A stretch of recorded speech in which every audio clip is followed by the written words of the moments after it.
ये सी प्रोग्रामिंग का अब बेसिक का थर्ड पार्ट में स्टार्ट कर रहा हूँ। कल मैंने आप लोगों को डाटा टाइप के बारे में बताया था। कितने तरह के बेसिक डाटा टाइप है वो बताया था। मैंने फर्स्ट जो बेसिक पार्ट 1 में मैंने बोला था कि 31 कीवर्ड्स होते हैं सी लैंग्वेज में, लेकिन ये 32 होते हैं, यानी number of keywords in C language.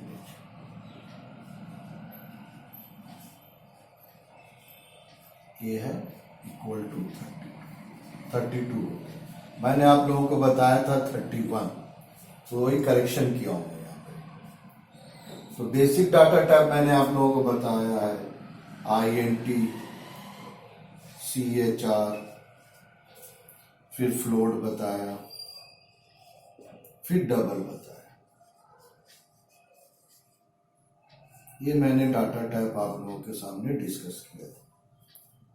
लेकिन वेरिएबल को हम डिक्लेयर कैसे करेंगे? How to declare the variable? Declare, इस बेसिक के बाद मैं प्रोग्राम को स्टार्ट करूंगा। How to declare a variable, या वेरिएबल्स को हम कैसे डिक्लेयर करते हैं? डिक्लेयर वेरिएबल्स, तो इसका बेसिक फॉर्मेट क्या है? सबसे पहले डाटा टाइप आएगा,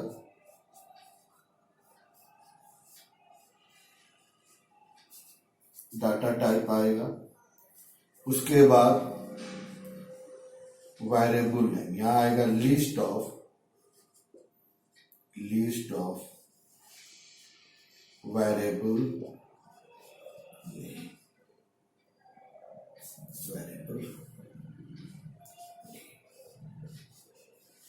या इसको हम खाली सिंपली बोल सकते हैं लिस्ट ऑफ वेरिएबल। अगर हम इतना भी बोलेंगे तो ये भी करेक्ट है, वेरिएबल्स नेम्स हो गया। तो ये डाटा टाइप आता है, उसके बाद लिस्ट ऑफ वेरिएबल्स का नाम आता है, जो जो वेरिएबल हमको डिक्लेयर करना है।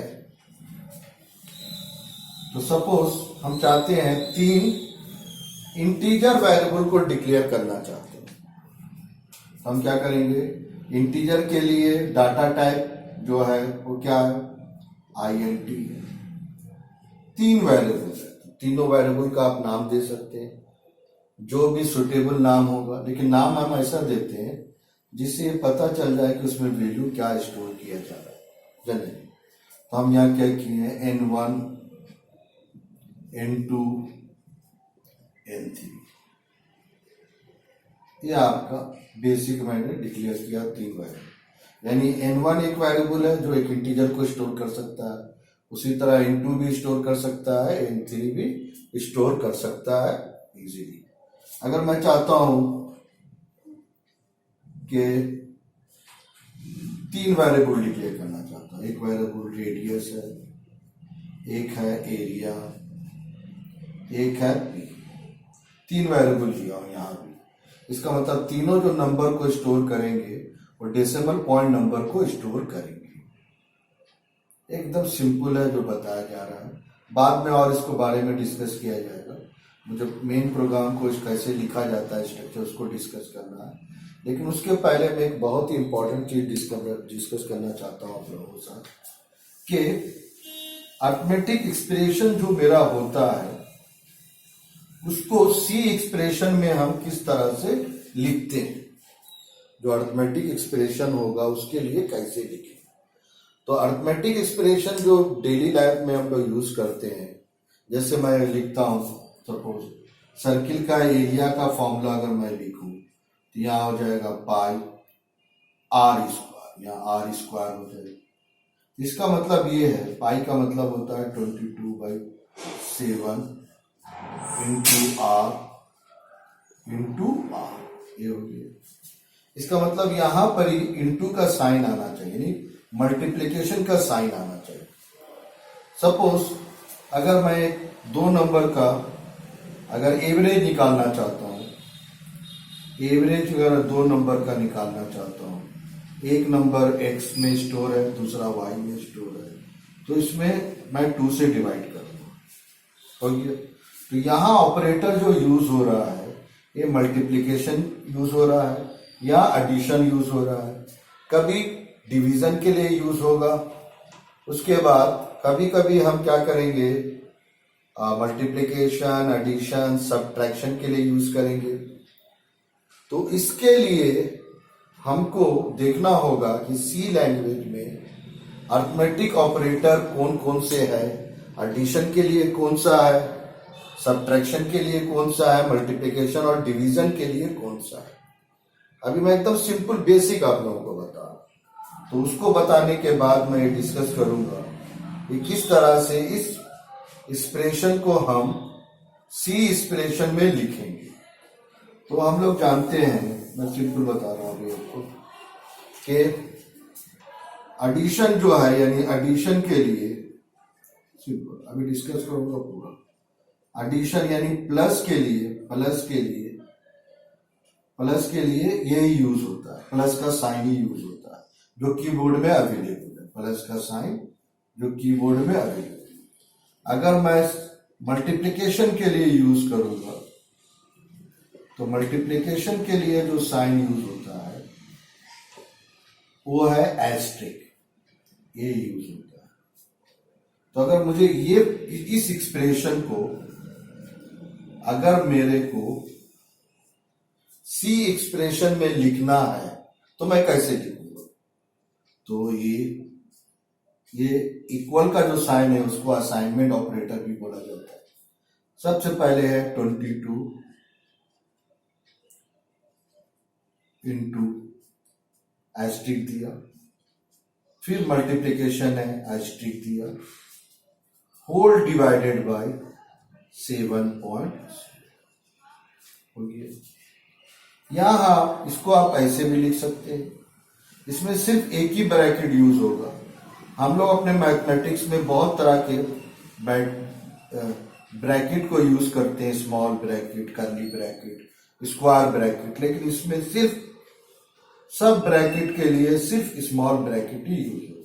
यानी इस तरह से लिखेंगे, यानी इस एक्सप्रेशन को हम सी में ऐसे लिखेंगे और ऐसे भी लिख सकते हैं। और इसको कैसे लिखेंगे, एवरेज, यहां आ गया x plus Y whole divided by, divide का साइन 2.0, इस तरह से मैं लिखूंगा। क्लियर है? तो ये मैं बताया हूं कि किस तरह से इसको लिखा जाएगा। तो अभी मैं पहले आप लोगों के सामने अभी बेसिक जो अरिथमेटिक ऑपरेटर्स है उसको मैं डिस्कस करना चाह रहा हूँ। तो ये थोड़ा सा कंसेप्ट दिया हुआ अरिथमेटिक का कि हम क्यों यूज करेंगे उसके लिए, यानी जो भी अरिथमेटिक एक्सप्रेशन होगा उसको सी एक्सप्रेशन में कन्वर्ट करने के लिए यूज किया जाता है। तो सबसे पहले इस पे ये देख लीजिए, एक होता असाइनमेंट, असाइन करने के लिए असाइन ऑपरेटर या असाइनमेंट ऑपरेटर, जो ऑपरेटर वैल्यू को असाइन करने के लिए, इसके लिए इक्वल का साइन यूज होता है जो आपके कीबोर्ड पे अवेलेबल है। लेकिन अब आ जाइए, अरिथमेटिक ऑपरेटर मैं यूज कर रहा हूं, यहां लिया अरिथमेटिक ऑपरेटर,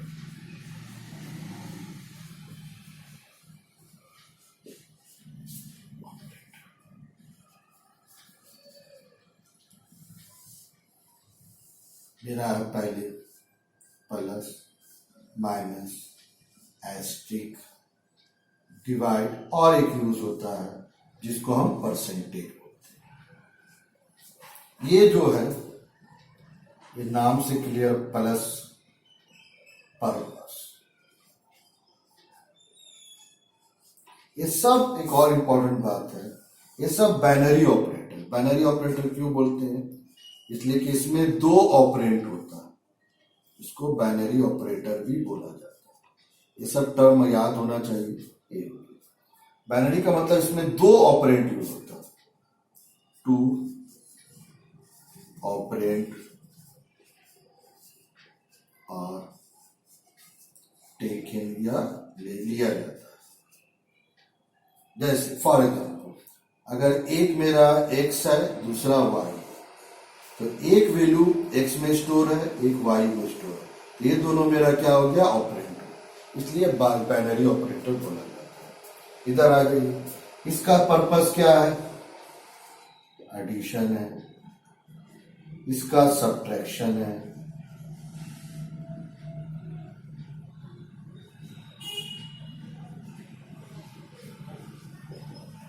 इसका मल्टीप्लिकेशन है,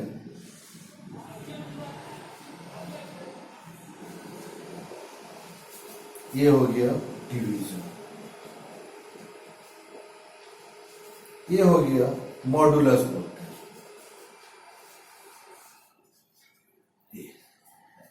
अब जो इंपॉर्टेंट बात बताने जा रहा हूं वो ये है कि जो चारों ऑपरेटर है ये किस तरह के वैल्यू पे ऑपरेट होंगे। तो चारों यहां से यहां तक ये इंटीजर्स के ऊपर भी ऑपरेट कर सकते हैं एंड डेसिमल पॉइंट नंबर, ये मैं आप लोगों के सामने डिस्कस कर चुका हूं। लेकिन ये जो है ये सिर्फ प्योरली इंटीजर्स के लिए। एग्जाम में एक बहुत इंपॉर्टेंट क्वेश्चन आता है यहाँ, डाटा वैल्यूज जिसके ऊपर ये ऑपरेट किया जाए। वेरी वेरी एग्जाम का इंपॉर्टेंट क्वेश्चन भी है, discuss the different types of arithmetic operator. एकदम कॉमन क्वेश्चन है जो एग्जाम में आप लोगों का एग्जाम में क्वेश्चन आता है। अब वन बाय वन हम करके हम देखें, इसमें जो इंपॉर्टेंट है वो बताना चाह रहा हूं।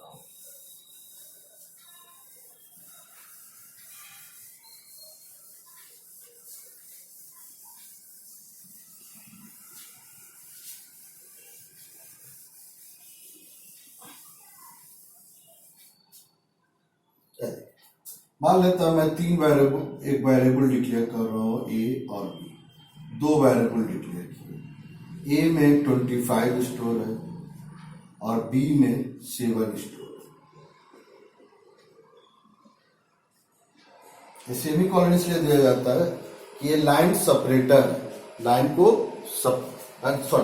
लाइन टर्मिनेटर है, लाइन को टर्मिनेट करता है, यानी ये स्टेटमेंट यहां कंप्लीट हो गया, इसको बताता है कंपाइलर। दो वेरिएबल ले लिए। अब अगर मैं आपसे पूछूं कि इसका वैल्यू क्या हो, A plus B, A minus B, A into B, A divided by B, A percentage B, तो इसका वैल्यू जो होगा सिंपली एडिशन है, ये हो जाएगा 32, इसका वैल्यू हो जाएगा आपका 18, इसका वैल्यू हो जाएगा 175, इसका वैल्यू हो जाएगा 4, इसका वैल्यू हो जाएगा 3, इसका वैल्यू हो जाएगा 4। तो ये कैसे आया, ये चीज इंपॉर्टेंट है, बाकी सब आप लोग जानते हैं। इसमें क्या होता है, ए का वैल्यू है 25, वो 7 से डिवाइड करेगा, ये इंटीजर का डिवीजन है, इंटीजर्स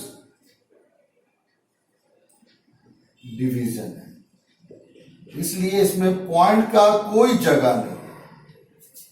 जब हम डिवाइड करेंगे तो 3 टाइम्स जाएगा, 21, 4, तो ये मेरा मॉडुलस यानी 4 आया, और ये मेरा इधर चला जाएगा, ये वेरी वेरी इंपॉर्टेंट है। लेकिन ये वाला अगर मान लिया वेरिएबल, ये दोनों में से कोई भी वेरिएबल अगर एक भी फ्लोट रहेगा तो ये ऑपरेटर हम यूज नहीं कर सकते। जैसे फॉर एग्जांपल सपोज एक वेरिएबल यूज कर किया मैं फ्लोट, सपोज x,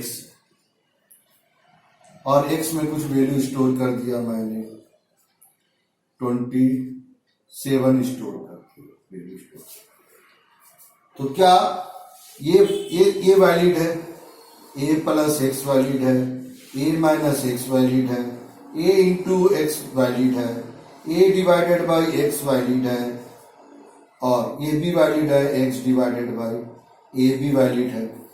और ये दोनों का जो रिजल्ट आएगा, इसका और इसका जो रिजल्ट आएगा, चूंकि दोनों वेरिएबल्स में से ये जो डिवीजन यूज किया है ये वैलिड है, ये दोनों का जो वैल्यू आएगा वो डेसिमल पॉइंट में आएगा, डेसिमल में वैल्यू आएगा, इसका वैल्यू जो आएगा वो डेसिमल वैल्यू आएगा।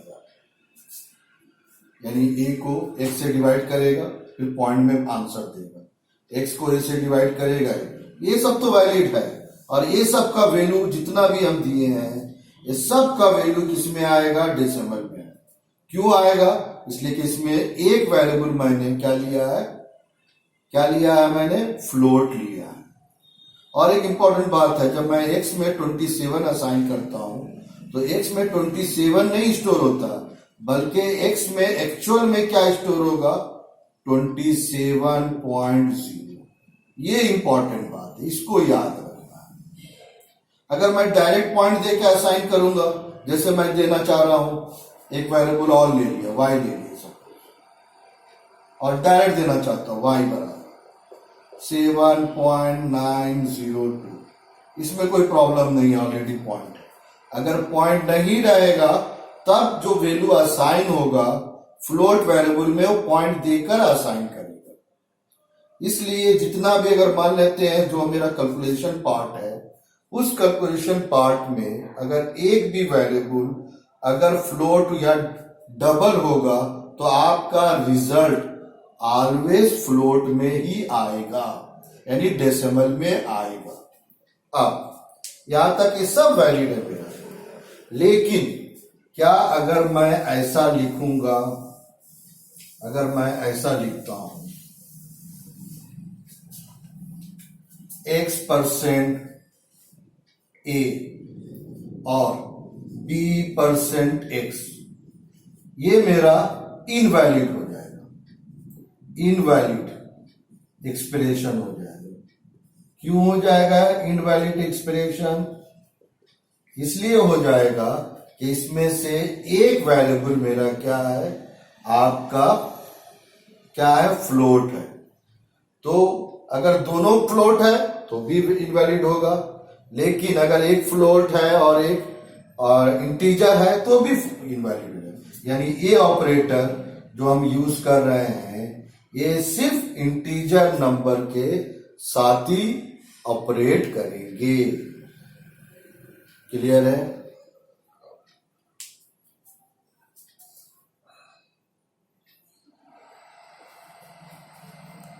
ठीक है, अब नेक्स्ट क्लास में मैं इसको फिर फर्दर डिस्कस करूंगा। आज इतने बजे।